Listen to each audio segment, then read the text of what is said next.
আসসালামু আলাইকুম ফ্রেন্ডস, আপনাদের সামনে আজকে নিয়ে আসলাম এআইইউ প্যানেল 32 ইঞ্চ 32 ইঞ্চি এআইইউ প্যানেল।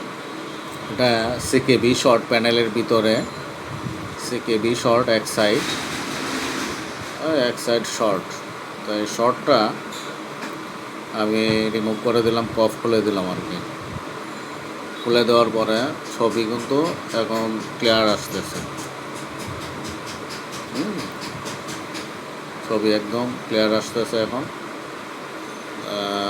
এমনিতে চটি যদি মেশিন না থাকে তো চটির মাঝে ওই সাইডে লাইনগুলো কেটে দিতে পারেন। আর যাদের মেশিন আছে তাহলে তো এইভাবে ছোটাইয়া পরবর্তীতে প্রয়োজনে আবার বন্ডিং করতে পারেন।